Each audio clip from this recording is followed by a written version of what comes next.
ভাইজান প্রশ্ন করেছেন, মানুষ যখন মৃত্যুবরণ করে কবরে দিই তখন আমরা মিনহা খালাকনাকুম এই দোয়াটা পড়ি, এটা পড়ে বলা যাবে কি যাবে না?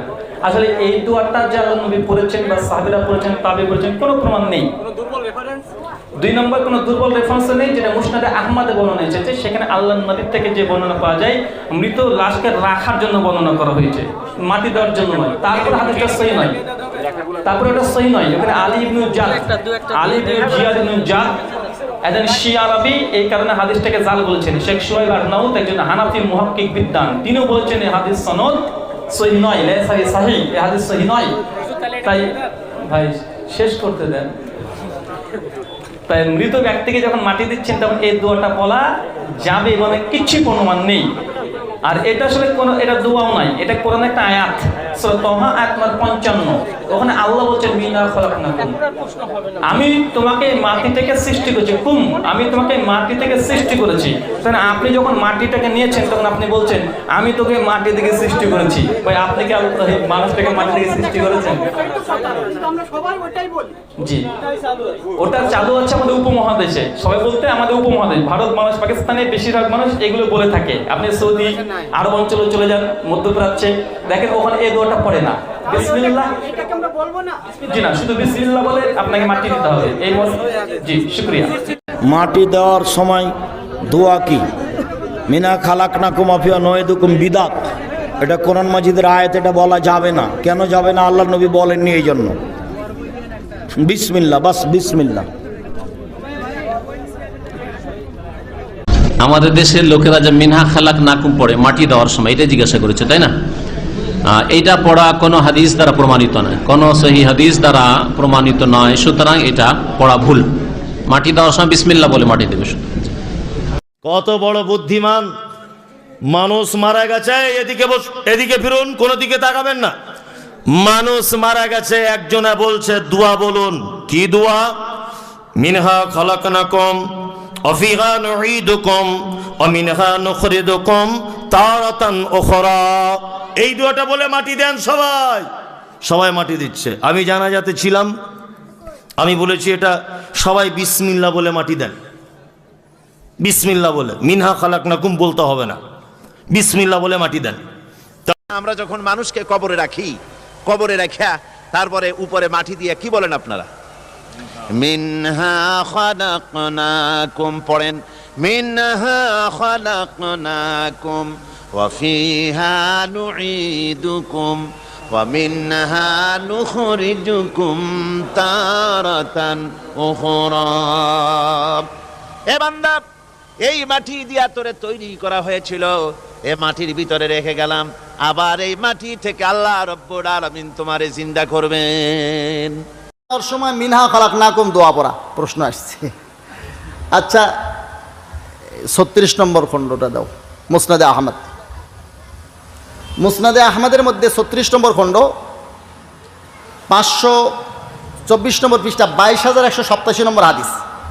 হযরতে আবু উমামা রাদিয়াল্লাহু তাআলা আনহু থেকে বর্ণিত, قال لما وزيات أم كلثوم ابنة رسول الله صلى الله عليه وسلم في القبر, উম্মে কুলসুম আল্লাহ রসুলের মেয়ে, তাকে যখন কবরে রাখা হয়, قال رسول الله صلى الله عليه وسلم, তখন আল্লাহ রসুল বলেছিলেন মিনহা খলাকনাকুম ওয়া ফিহা নুঈদুকুম ওয়া মিনহা নুখরিজুকুম তারাতান উখরা।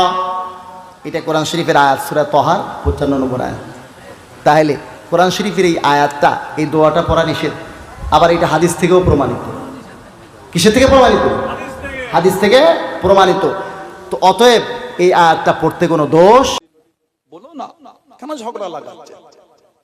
ইদানিং নতুন করে ফিতনা, কবরে মাটি দেওয়া। কি বলি আমরা?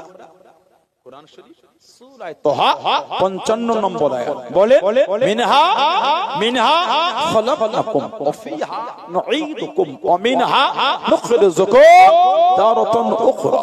ইদানিং কিন্তু ছেলে বলে এগুলো বলা যাবে না, বিসমিল্লাহ বলে মাটি দিতে হবে। আপনার যদি হয় বিসমিল্লাহ বলে তাই দেন, আমি তো আপনাকে নিষেধ করলাম না। দলিল আছে না আছে পরের কথা, বিসমিল্লাহ বলে দেবেন, যে দিয়ে দেন। আমি যখন মিনহা খালাকনাকুম বলে দিচ্ছি, আপনার কষ্ট হচ্ছে কেন? না দলিল নাই, কোথা পেলে? জানা মুফতি ফোন সাহেব কথা বলে না। নিজেরা যদি ইসলামকে মজাক করি, সম্মান দেবে কে? আমি তো আপনাকে দুটো নোংরা শব্দ চয়ন করলাম না, বলেছে তাদের বিরুদ্ধে বাজে কোন শব্দ বলে মনে হয় আপনাদের? না, এটা আমার জন্য কাম্য না, এটা আমার জন্য কাম্য না। কেন বললেন? দলিল নাই, বাংলাটা ঠিক মতন পড়তে পারেন না, আপনি মুফতি হয়ে গেলেন, উম্মাদকে ঝগড়া লাগাচ্ছেন, ফিতনা। আস্তাগফিরুল্লাহ, কি অভ্যাস? হাদিস শরীফের কিতাব মুসনাদ আহমদ ইবনে হাম্বল, চার ইমামের এক ইমাম ইমাম আহমদ ইবনে হাম্বল রাহমাতুল্লাহ কিতাব লিখেছেন। জানাক আল্লাহ পাক 10 লক্ষ খালি হাদিসের হাফেজ করেছেন। উনি ওনার কিতাবের নকল, কিতাব সুনাদুল কুবলা লিল বাইহাকি, ইমাম বাইহাকি রাহমাতুল্লাহ, কিতাব মুস্তাদরাক হাকিম, ইমাম হাকিম রাহমাতুল্লাহ আলাইহি লিখেছেন। আন আবি উমামা রাদিয়াল্লাহু আনহু, আবি উমামা থেকে এসেছে রাদিয়াল্লাহু আনহু, ক্বালা লাম্মা উদিয়াত উম্মে কুলসুম ইবনাতি রাসূলিল্লাহ সাল্লাল্লাহু আলাইহি ওয়াসাল্লাম ফিল কবরি, আমাদের নবী পাকের মেয়ে হযরত উম্মে কুলসুম রাদিয়াল্লাহু আনহা, ওনাকে কবরে রাখা হলো দাফনের জন্য। ক্বালা রাসূলুল্লাহ সাল্লাল্লাহু আলাইহি ওয়াসাল্লাম, আমাদের নবী পাক বললেন, মিনহা খালাকনাকুম ওয়া ফিহা নুঈদুকুম ওয়া মিনহা নুখরিজুকুম তারাতান উখরা। এটা আমাদের নবী পাক নিজে বলেছেন নিজের মেয়ের কবরে দাফনে। আরেকটা riwayat আল্লামা হাফিজ ইবনে কাসির রাহমাতুল্লাহ, তিনি তার তাফসীর ইবনে কাসিরের মধ্যে তাফসীর করতে গিয়ে তিনি একটা হাদিস শরীফ নকল করেছেন।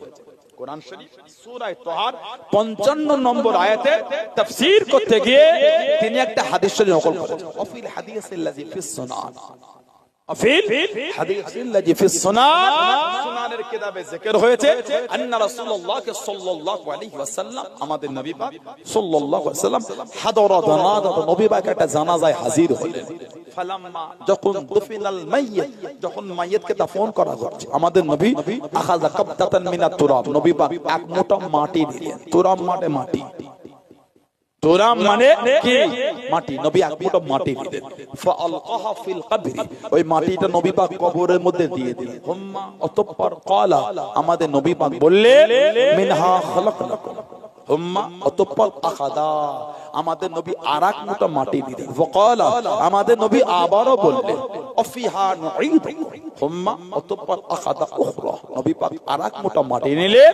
ওয়াকালা, আমাদের নবী আবারও বললেন, ওয়ামিনহা নুখরিজুকুম তারাতান উখরা, আমাদের নবী সূরা তাহার 55 নম্বর আয়াত 3 পাঠে পড়ে 3 মোটা মাটি নবী পাক কবরে দিয়েছিলেন। জোরে বলো, আরেকটু জোরে বলা গেল না?